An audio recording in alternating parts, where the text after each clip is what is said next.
Richard Joseph Butler, who always went by Joe, was born November 16, 1923, in Charlestown, Massachusetts. As a youth, he and his friends were daredevils who would jump off the high bridges and plunge into the Mystic River. Once a newspaper photographer took a picture of them in mid-jump. The next day, there was an uproar around the Butler kitchen table when his parents saw the photo in the morning paper. His parents, Richard and Catherine Butler, moved to Newmarket in 1938 to work in the shoe shops. Joe was 15 at the time. They moved into an apartment at the bottom of Nichols Avenue Hill. He later left school and worked in the shoe shops himself. 2 years later, at the age of 17, when the Japanese attacked Pearl Harbor on December 7th, 1940, Joe persuaded his parents to sign for him so he could join the Marine Corps. He and his friends Phil Bernard and Eugene Rondeau enlisted together in Portsmouth on December 31st, 1941. They were some of the first to enlist from Newmarket. On New Year's Eve, on their way to Portsmouth, they first stopped at the Rockingham Ballroom to say goodbye to their friends. They were all sent to Camp Lejeune, North Carolina for boot camp and initial training. However, the friends were separated and not assigned to the same platoon. Joe never again saw his friend Phil Bernard, who was killed in action. From North Carolina, he was next sent to Guantanamo Bay, Cuba, for additional training. He remained in Gitmo from February 19th until November 11th, 1942. From there, he was sent with the 1st Marine Division to Guadalcanal in the Solomon Islands. He saw direct enemy attack and was wounded 5 times, the last being on Georgia Island, where shrapnel lodged in his skull, and for which he received the Purple Heart, and which also required continued follow-up treatment years later. He remained in the Pacific Theater between November 1942 and July 43. He was with the first wave of Marines to land on the islands. The Japanese greeted them with sniper fire from the treetops. The Japanese concealed themselves in foliage and chained themselves in the treetops. After the intense fighting was over, their bodies would remain dangling from the chains in the trees. They dug foxholes during the day, only to have them fill with water during the nightly rains. On one patrol into the jungle, he left with a group of 14 men. He was the only one who made it back to base camp. The Marine Corps produced strong bonds amongst the platoons, each man feeling responsible for one another. The loss of fellow Marines haunted him for years afterward. It was during this time in the South Pacific he contracted malaria. While recovering in the sickbay of an offshore ship, he regained consciousness and inquired about his unit. When told they had already been deployed to the islands, he jumped overboard and started swimming in shark-infested waters toward the island to be with his men.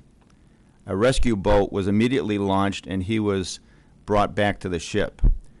While overseas for 30 months, his father died back in Newmarket, and Joe was unable to return home. It was the beginning of August 1943 when Joe finally returned to Newmarket on a 30-day furlough. In town, he met up with friends Eugene Rondeau, also home on furlough, and Rainbow Lemieux, who lived with his family at the top of the hill on Nichols Avenue. Leona Lemieux remembers her brother pestering their mother continuously with, "Joe Butler's mother signed for him to join the Marines. You ought to be able to sign for me to go into the Navy. Joe Butler, Joe Butler, Joe Butler, Joe Butler." That's all we ever heard.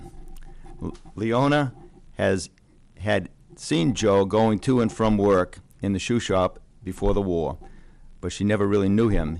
It was this same night in early August when Rainbow brought Joe and Jean home from downtown that she met him for the first time. She remembers him in his dress uniform, tall, strong, and handsome. After much reluctance on her part and much insistence by her brother, Rainbow, she was Joe's date the following day on an outing to Old Orchard Beach.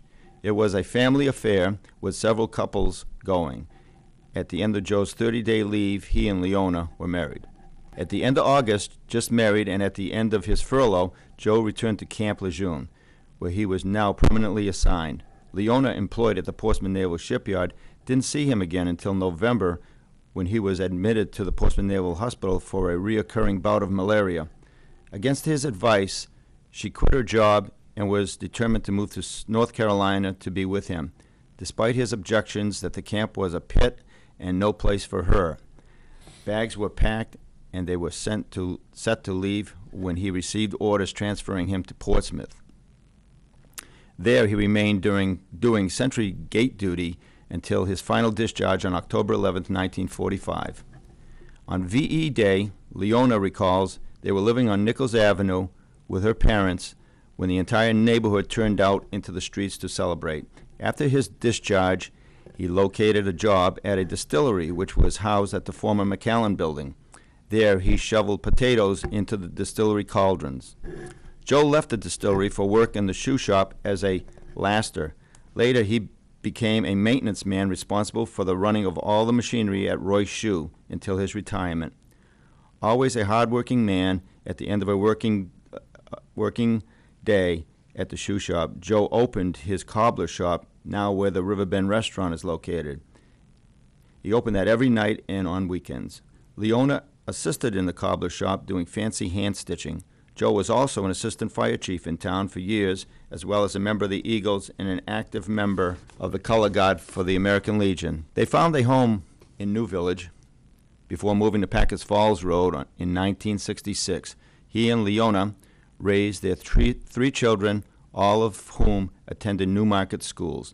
Patrick remains a town resident. Sharon now lives in Florida, and Elaine lives in Chicago. Annually, the family would go to Concord, Massachusetts to attend a memorial mass for Marines killed in action. The priest, himself a former Marine, would officiate for many years after the war. Joe was always proud of his service to the country, and he was proud of being a Marine. When asked if he had any